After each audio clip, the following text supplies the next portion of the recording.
It has been quite a week already so far. It might be a week late, but I'm thrilled to say we are going to see Moana 2. Oh, look how pretty that is. It is time to attempt the gingerbread house. This is going to be interesting. Very scary. Picked up his phone in panic and phoned 999. It was a 9-hour wait for an ambulance. The ambulance situation is pretty dire. Hi my lovely, welcome back to another weekly vlog.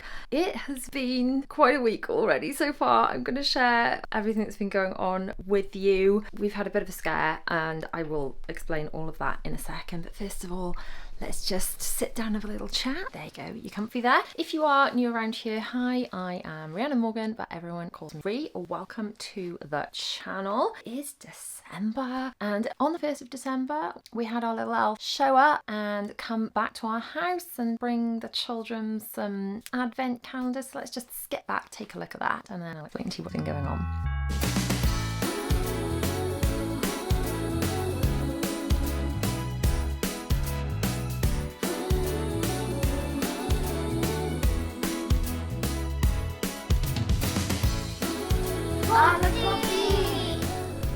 Poppy's here! Hi, Poppy.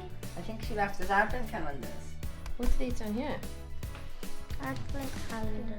Oh my god. I think this one's for you, Bella. It's a dried one. Yeah, she must have known I like this one. Thank you, Poppy. What is it, Will? I think you make droids in it or something. You make droids, well that's super cool.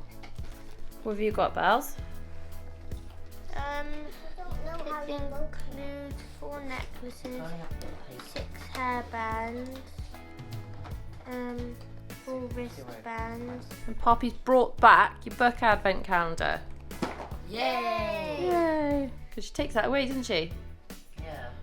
And then brings it back. Very sensible. So that's Poppy the elf back in the house. Just for the record, if there are any elves watching, don't feel bad if you're not super Pinteresty and creative. Our elf is super chill and literally just moves. She sometimes brings things, so she brought the children advent calendars. She literally just moves at night and occasionally brings them like some chocolate Christmas snacks or something. She's not very creative. She does have a series of Christmas books that she takes back to the North Pole with her and then brings out, and she like leaves those out for the children. She's very low key though. Anyway, so that was the 1st of December. That night was when we had a bit of a scare. Basically, the girls, you may have noticed, they were not looking that well. Neither of them were feeling very well on that day. What was that? The Sunday? Yeah, the Sunday, the 1st of December. They'd picked up some sort of stomach bug. There's so much going around, and both of them, bless them, were just being very sick all day. So put the girls to bed.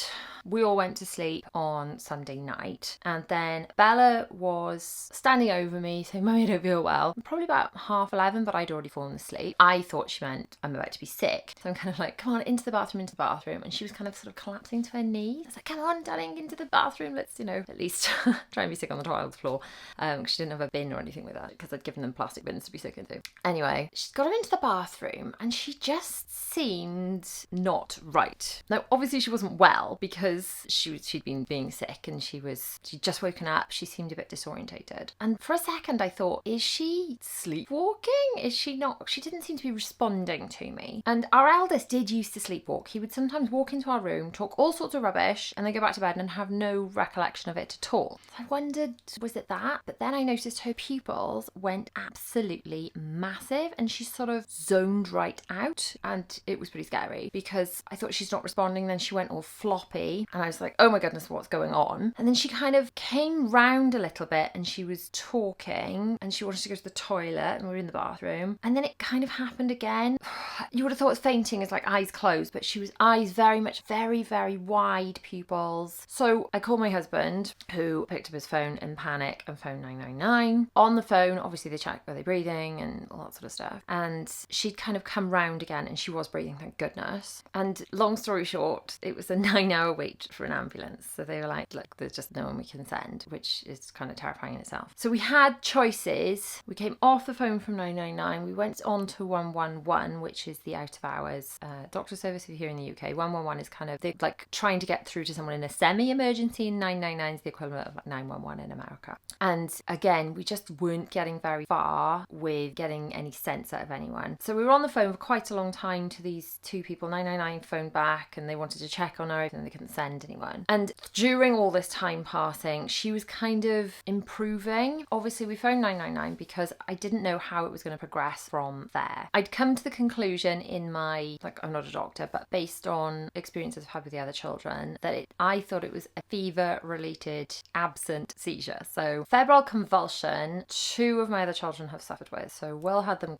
like fairly frequently when he was smaller with the shaking and things. And they seemed to have it when their temperature was going up incredibly quickly. And if you've never seen it before, they are terrifying. And then Zara had one, I think last year. And most of those would be the convulsion is the sort of shaking bit, and the febrile is because it's fever related. So it's like a fit. Basically, when the body can't cope with the temperature going up, so the temperature raises, the GP explained this to me, the temperature raises to try and kill the bugs, but if the temperature raises too quickly or too high, the body can't cope, and in children, the brain can just be like, no, just shut this down to protect you. And that's what this febrile convulsion is. So the last time this happened to Will was when Zara was very small, and it's like he was coming out of the febrile convulsion phase, but he just had an absent seizure, so he kind of passed out and was floppy and unresponsive, and it was because of this fever. Now Bella hadn't had a fever at all. She'd been violently sick, bless her, but she hadn't had a fever, and then suddenly she did. And it seems to be, from my kind of observations, that it's my children have experienced these not when they've been having fevers for a bit, but it's been like the first fever of an illness, which is really hard to catch because obviously you're not medicating them with Calpol and things, trying to monitor the fever if it's the first one they've had. So I was pretty convinced it was a febrile absent seizure. The people on the phone seemed to think I was right. The decision was, do we put her in the car and drive her to the hospital, or do we allow her to sleep and see a GP first thing in the morning? Now, obviously, if she had continued to have these fits, or if she was continuing to get worse, then I absolutely would have put her in the car and driven her to the hospital, and we would have just had to divide and conquer, because obviously Zara's still at home, Will's still at home, and our eldest wasn't there. He was in university. So we decided that actually dragging her out in the middle of the night when, bless her, she hadn't eaten anything, she was just so tired, she was just like, please mummy, just let me go to sleep. So I put her in bed with me and I watched her. So we took her to the GP. In fact, just before we left for the GP, 2 paramedics showed up to check on her, by which time she looked pretty okay. So they were just kind of due diligence, but it was probably 9 hours after we made that call. So we went to the GP. The GP agreed that I'd done the right thing in that if she'd got worse, I would have needed to drive her to hospital. He said if it ever happens again, just put her in the car and drive her to hospital if she's not improving, because the ambulance situation is pretty dire at the moment. And he agreed that it was a fever-related seizure, and he said she's of the age for it. So I said, can I just get you to rewind that? Can I just pick up on something you just said? Because when we went to the hospital with Zara and she was admitted to peds, they said because she was over 5, it categorically could not be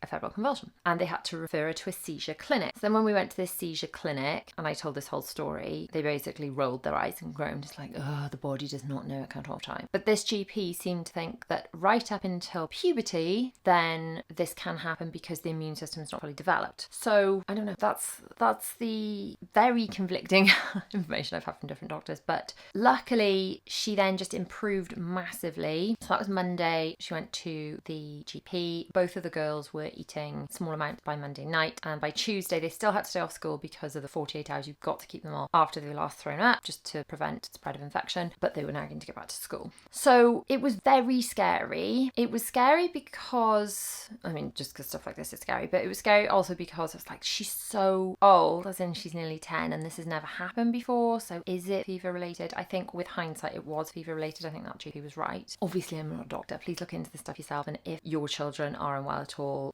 contact a health professional. But I think it's important to educate ourselves about the fact that these things can happen, and they can happen, if you've got a small baby, toddler, child, whatever. And I think you're a little bit more equipped to deal with these things if you know about them. So when Will had his first febrile convulsion, it was the day before I went in to be induced with Bella. My auntie was over the house, so I had the 2 boys at home and I was heavily pregnant, and she was going to look after the boys while I went in to have the induction of labour. And as I was showing her where things were, his temperature had gone from like half an hour before before he was running around to suddenly spiking, and he had this first febrile convulsion, and it was probably the most terrifying because I'd never witnessed anything like that before. I'm not medically trained, and I was just terrified. I didn't know what was going on, and that kind of not knowing is pretty awful. So while this was scary, I kind of was like, her fever is up, she's been unwell, her fever is up, and the GP said he would be far more concerned if something like this happened without a fever, because at least this points to the cause, and now that illness has passed, then so has kind of the danger. A little observation, and I talked about this a little bit on Instagram, but I don't think I was terribly clear because I had some sort of conflicting comments and things. And I did say over there that I feel that my children with autism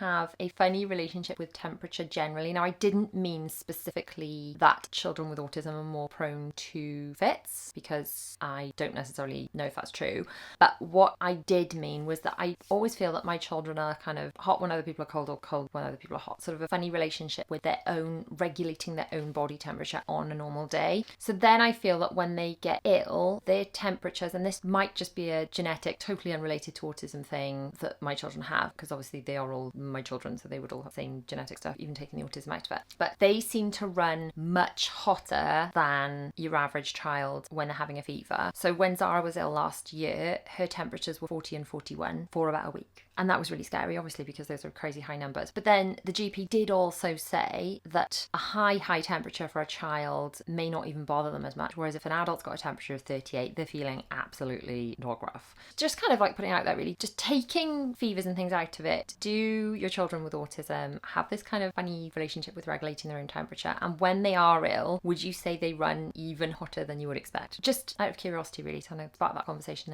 and just wonder if other people are kind of experiencing similar things. So luckily, I'm thrilled to say the children are all, touch wood, well now. I am finally feeling human again, having felt ill on and off since the beginning of October. It's now December. It's literally, I had my last course of antibiotics endish of November, and I've just been absolutely run down, gross, disgusting. And the GP did point out that I've got tiny humans bringing home germs, and I'm burning the candle both ends, and I wonder why I'm ill. Why could it be? Anyway, we're going to flip back now to a couple of days ago when I had a super exciting delivery, and then I'm going to, when you come back to me now, explain to you something that you may have noticed. There's been a little bit of a change around here. In fact, see if you can spot what it was in the comments. There's been a bit of a change to the last few videos. See if you can spot what it is, and when we get back, I'll explain what that change is and why it's changed. So do you remember after we got back from the cruise, I was totally losing my mind because my computer, my darling Mac, that has served me so well, crashed and corrupted my Final Cut Pro library. And that just basically means that all of the footage that I had taken on the cruise, so months and months of content for my Disney Channel and all those memories, was kind of gone and broken. And it took me ages to restore the backups, and I lost 2 days on that. And it has done that a couple of times since. It wasn't quite so dramatic subsequent times, and there were backups. It did get fixed in the end, but this thing keeps crashing on me, so it's time for an upgrade. So because basically editing on a computer is my whole job and that's how I earn my money, it's time to upgrade my not so trusty iMac. It was pretty trusty till recently, for a new one. I've got a new pink iMac to unbox, and I'm so excited. Are we ready for this? Are we ready? Oh, look how pretty that is. It's so pink. Even the carry handle is pink. Look how pretty this is, and look at the back. Oh my goodness. Oh, how do we get in? Oh, satisfying long pull tab. Oh, are we ready for how cute this is going to be? Hello. Oh, I feel like this is a bit precarious. Should it be on the floor? My grandmother always used to say you can't fall from the floor. Make room. Okay, let's take a good look. Oh, does this come off? I don't want to break anything. Oh, look. Hang on. What's this? Is that the keyboard? Oh my gosh, the colour. Oh, it's so pretty. Oh. Now it is slightly smaller than my old one. They don't seem to do the 27-inch in the iMacs anymore, but I'm hoping it's all going to be fine. Look at the colour. What have we got in here? All the accessories. Keyboard, pink trackpad, pink braided USB-C cable, power cord thingy. And this bit's pink. Why can't it all be pink? That is huge though. Does that go into the wall? And some instructions, but I don't think you get stickers anymore. And this is a nano texture polishing cloth for cleaning the screen. Okay, beautiful as this massive box is. Now that it's empty, that's gonna have to go out of the way. You can go down there. I'm not even sure how to close this thing back up. Look, it's all, I don't know what's going on with this. Oh, no, we'll deal with that later. Okay, are we ready to peel this off and take a look? Oh my gosh, that's so pretty. Ooh. Oh, wow. So this is my old Mac, which you can see is very, very reflective. It doesn't have any nano texture. This is the nano texture glass, so there is light shining directly on it. And can you see, like, this is like, it's like, hello, it's a mirror. This, far less reflective. I mean, with light shining directly, there's still some sort of blurry light, but if you compare me in here, compared to, hello, me in there, big difference. Kind of obsessed with the colour. I was nervous about it being a little bit smaller because they didn't make them the size anymore. I would have had to go for a totally separate screen and stuff. But I think it's going to be all right. I think it's going to be okay even for the amount of editing I do.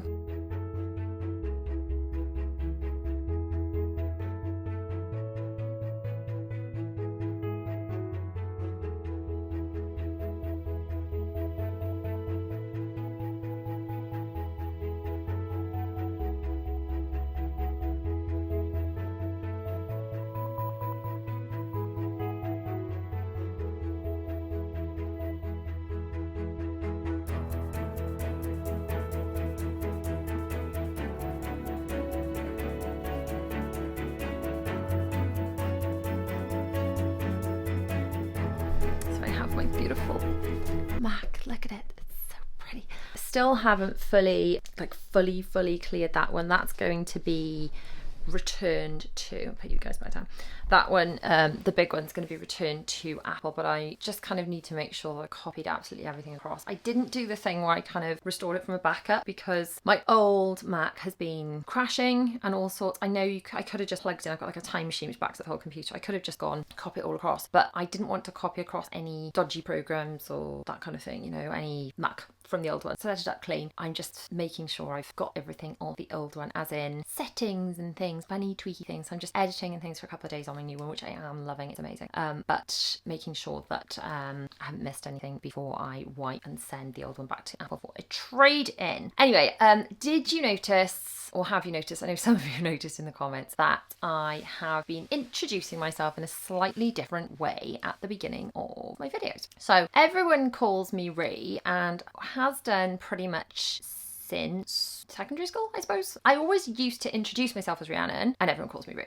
By the time I started this channel, I thought, well, what am I going to call it? What am I going to call the channel? And I wanted to talk about, because at the time I had, Seizure was 6-7 months old when I first started, before I shelled it and started again. But when I started all my blog and everything, I was talking about just juggling lots of children. So I thought if I call it Mummy of 4, then people will know I've got a lot of children to juggle, and that would make sense. I'm sharing how I organise that and how I stay productive and juggle all that. So I called it Mummy of 4. But ultimately, and I think this would be my advice to you now, knowing all I know, if you are thinking about starting your own anything, your own YouTube channel, podcast, whatever, I wish I just used my own name, as in my name is Rhiannon Morgan, because it allows you to kind of pivot a little bit more. Obviously the children, 3 of them are still living at home now and they're all still quite young, but while I will always be their mummy, will I always be talking about the same things? Like, I'm not talking about cloth nappies and breastfeeding much anymore, because let's face it, I'm not doing that anymore. Those videos are still way back on the channel if you need to know all about that stuff, but it's not what I'm talking about now. And I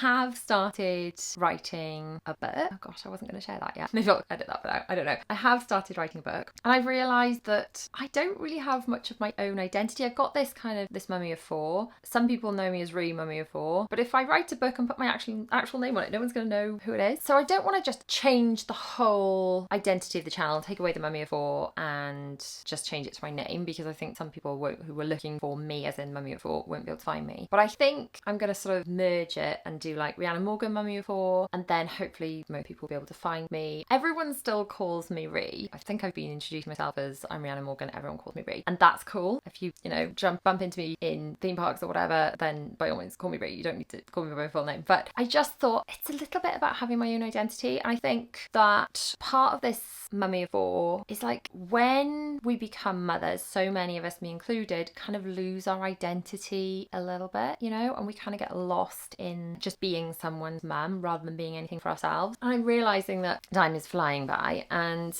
eventually I just want to future proof it, I guess, and have my own identity. I'll always be their mum, but wonderful to also have your own identity outside of being their mum. So that's kind of why I'm shifting that a little bit, so that if anyone ever sees my book, they'll associate my name with it and know I wrote it. And yeah, just future proofing. So if they don't want to be in the videos anymore, I totally respect that. I already don't really film that much with them when they're at home. I film certain moments, like I'll vlog Christmas Day, but selfishly that's more for me than for you, because I know that I want to capture all those memories. If you watched, I've got a video, is it 10 years of Christmas or something? I put it all together last year where I strung together all the Christmas footage that I had from over the years, and that was footage from, it was rubbish, kind of janky footage, but it was footage I'd had like on my phones and things. It's the first time it'd ever been packaged together anywhere, and so therefore the first time we'd actually seen it for a really long time, but it was just like in the depths of the phone archives. So selfishly, I will film Christmas Day. I filmed, when the elf arrived. I film when we go on trips and things, because those are memories I want to keep. But generally I don't film much, just kind of day to day when they're at home, because I try and save that for when they're in school, and I'm trying really hard to work more when they're in school and not so much when they're at home. So yes, as long as they want to be in trip videos and stuff, they'll be in trip videos, and that's all cool. But I definitely want to kind of move away from losing my identity, I suppose, re-establish my own identity, because I don't think I'm the only one guilty of kind of losing themselves a little bit as a mother. I think that's quite common. For those of you that have been a bit spun out by the new intro, apologies. I know some of you have been here a long time and used to be like, hey, it's Rhi from Mummy of 4, welcome back to the channel. So I'm just going to be like, hey, Rhiannon Morgan, everyone calls me Rhi. No one will ever be able to spell my name properly anyway, because it's spelled funny. Anyway, my parents decided to randomly make up a spelling when they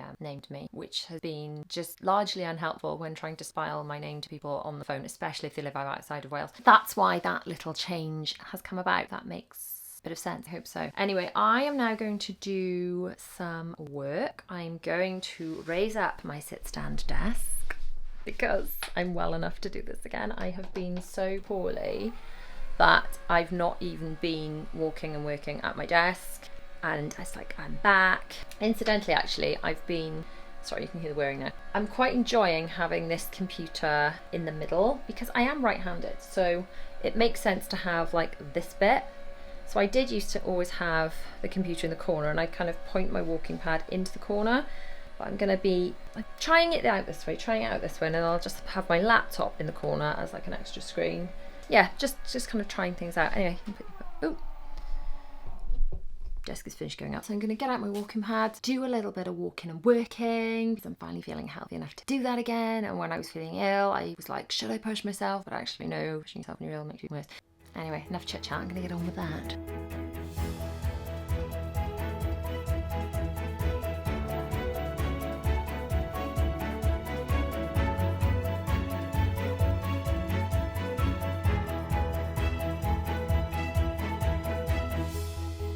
Sarah, talk me through the headband choices. I couldn't choose which one to wear, so I put them both up. Right, okay. Poppy! Oh, that's Poppy. Build your own gingerbread house. Oh, thank you, Poppy. Build your own gingerbread house. Oh no. This is gonna go What wrong. could go? Yeah, what could go wrong?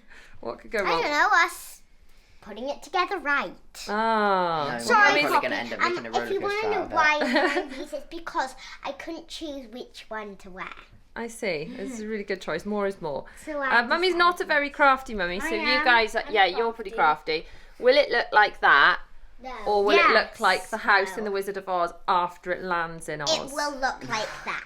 Possibly. will Let's look find like out. that. So, we're a few days into the Droid Advent calendar. How's it working out for you so far? So basically, every day you get like one piece of the droid. So Ah, I sounds a bit have to wait frustrating. till day 5 till I can actually assemble it. Okay. So you just get like an arm. Yeah. Ah. But number 7 looks to be promising. It's quite big. Okay. Maybe it's a body or something you can stick arms Yeah, to. like I've got one body piece, half of the body. Oh wait, what's this? Look, I think it might be BB-8's head. Well, Oh, good. BB-8 head. Or BB-8. You did make droids in the droid factory in Disneyland Paris, didn't you? The middle bit. Oh. Huh? So what did you have last time? You had a white bit. Yeah, last time I had this. Have you opened yours? Where's the completed droid? It's upstairs. Okay. Okay, I've wrecked Maybe this I date. like. Mommy, Oh, look, it's there you go. I figured it now. out. Oh. And I've wrecked this date I can even actually more than build Day this one a 6. little bit whilst doing it. There you go. There we go. Mommy, I've wrecked Yay. this door even more than Day 6. Oh, whoops. So the time has now come to sort out my desk. I clean my desk every weekend. It's kind of fresh for the next week. Gosh, that's the wind howling. It's wild. But so while I'm cleaning my desk this week, I also need to wipe my old Mac because I'm doing a trade-in with Apple. I'm a bit nervous to do this because I'm just like, have I copied everything across? I've got a backup of it to my Time Machine external hard drive, and at some point I'm just gonna have to bite the bullet and be like, right, time to wipe it. So I think I'm gonna wipe the computer, wipe the desk, tidy the desk, and kind of get it all set up as I want it. This monitor is shorter than my original one, so I don't know if I want some like raised monitor stand thing. What do you think? Does it need, bear in mind this is where I'm sitting, should it be higher? Someone that's an extrovert in posture, probably a physio or someone, should, like, my eye line is above the monitor. That should my eye line be above the monitor, or should the monitor be above? I don't know. I think it needs raising up. What do we think? Does this need a monitor stand? Answers in the comments for all those that have experience. That would be really helpful, please. Okay, let's be brave. Turn it on, wipe it, box it off, sort all this, hopefully in time for Strictly. And then my desk will be lovely and clean and sorted and ready for the week. I'm super nervous to do this now. I'm so nervous. That's it. I think it's wiped.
So it is time for the children to attempt the gingerbread house.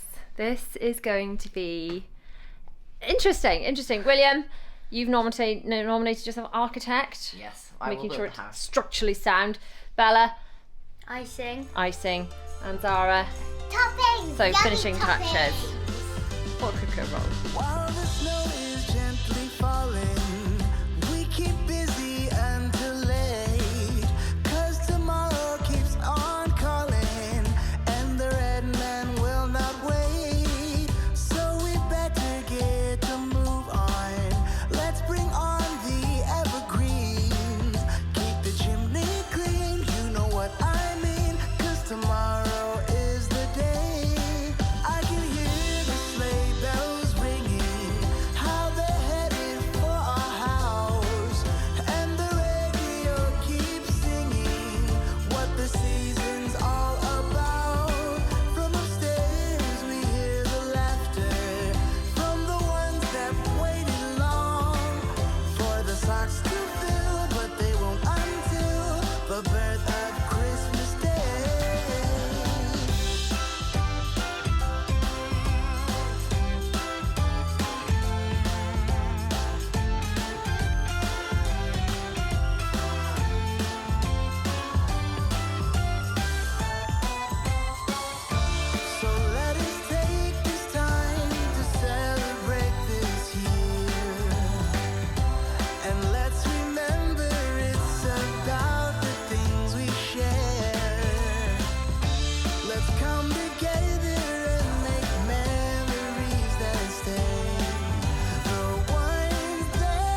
I've got to say, it's not genetics. They must have learnt this from someone that is not me.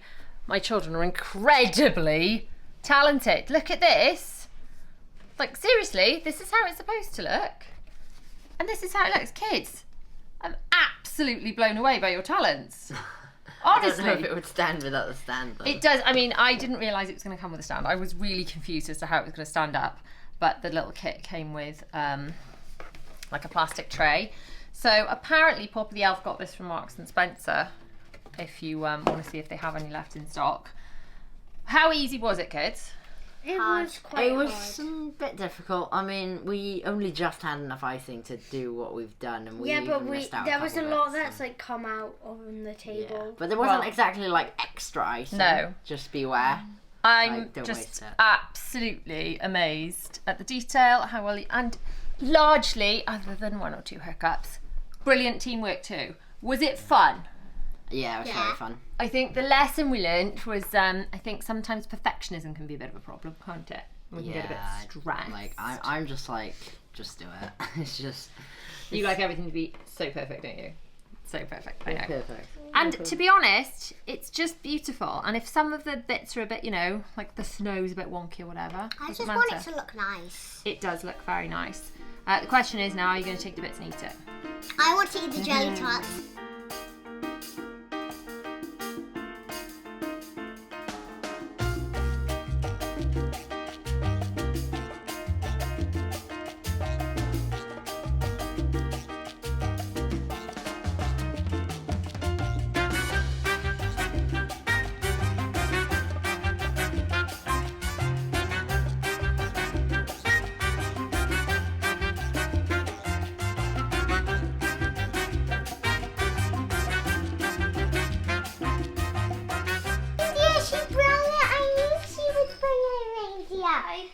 I asked her yesterday. Yeah, I think she bought some sprouts for us as well. Ooh, sprouts, yummy. Wait, I'm going to match Poppy's reindeer.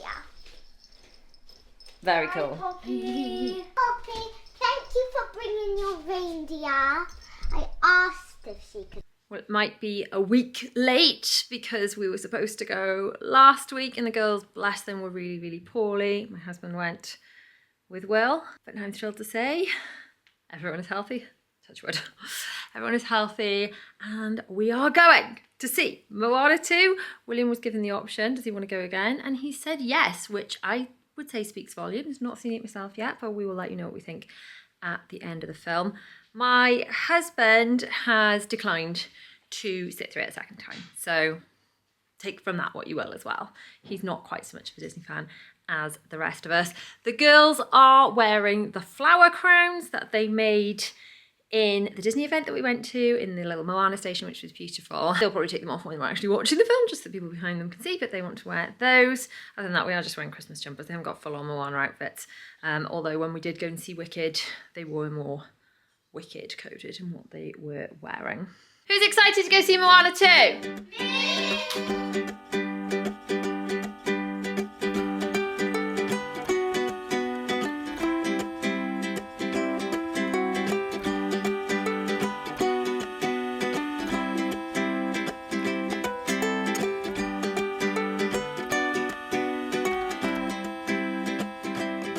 We've just got out of Moana.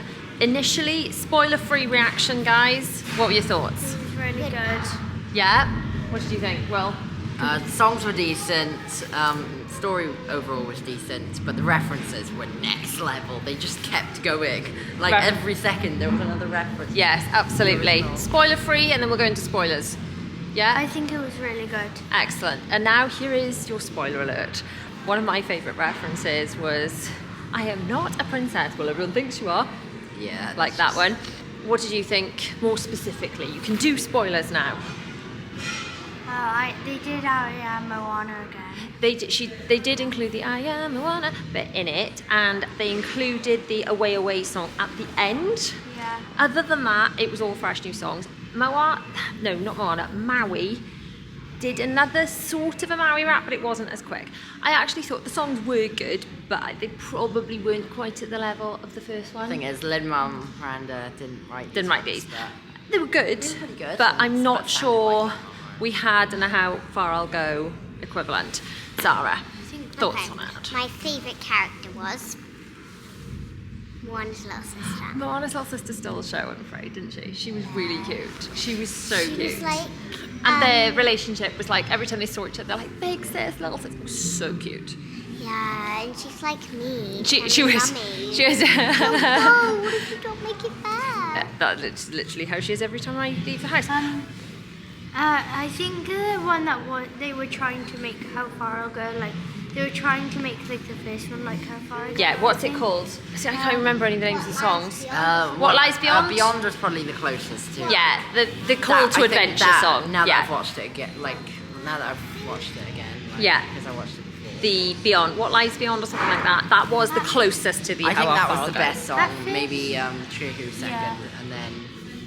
I can't even remember any of the others, so and then Not sure if that's We're not- Back. Probably third. That We're Back. first- Yeah, now We're Back was the equivalent of Oh People Need a Chief in there. Yeah, the Get Lost song, Get Lost. It just sounded like she was insulting Moana at that point. It was. I know that wasn't like the context, but like that's why I think that's not as good as the others mainly. And Just the- because it sounded like an insult. The shiny crab showed up at the very end of the post credits, so do stay for the post credits. And also, Will's right, it was like a hint there's going to be a Moana 3, wasn't it? Very much with There's the. going to be a Moana 3. Well, if you saw at the Potentially. very end, there was like a god guy, and he was like, "Oh, this isn't." And they just suggested getting that it was like, Yeah, it's we're like getting a started. Marvel end credits, you know. Or Descendants. Or Descendants. Well, Descendants. except that's not end credits though. They do. First At the song- den. Oh, sorry, go on. They don't. When Will was like playing the Moana songs in the house, I was like, that kind of sounds a bit like Wish. And the Beyond Right, songs sound yeah. like Wish. The other ones don't. Yeah, that But I one think the sounds Beyond was a little lot bit better like than all Wish. the Wish songs combined. Yeah. I mean, overall, are we glad we came to the cinema to see it? Yes. Will we watch it again on Disney Plus? Yes. Yes. Is it as good as Moana 1? Yeah. Is it a money grab? Pretty much. Yeah. Well, but will we go and see Moana 3 if it's in the cinema? Yeah. Yes. I think I'm satisfied. 7 out of 10. Yeah. Okay. A 7 out of 10. 7 out of 10. Bella? Probably 8.4 or 5? Score? 9. 9. Gosh. Okay. I'm going 7.5. I'm going 7.5. It was a bit loud, part of it. There were a few boomy Yeah. bits. Yes, a few boomy bits. We didn't actually. We've got the other bag. Hero Defenders are in the other bag. So yeah, just a few of the bits. It wasn't like super scary. But if you've got very little children, you did actually get on my lap at one stage, didn't you? Yeah. So overall, it's a yes. We're glad we came to see it in the cinema, even if it was a week later after everyone is finally healthy enough. And of course, the other big film in the cinema at the moment that we went to see recently is Wicked. And if you want to see what we thought of that, along with some other stuff going on that week, click on the video on screen now. Check out my Patreon for Lily's videos, printables, all that kind of thing. I shall see you there.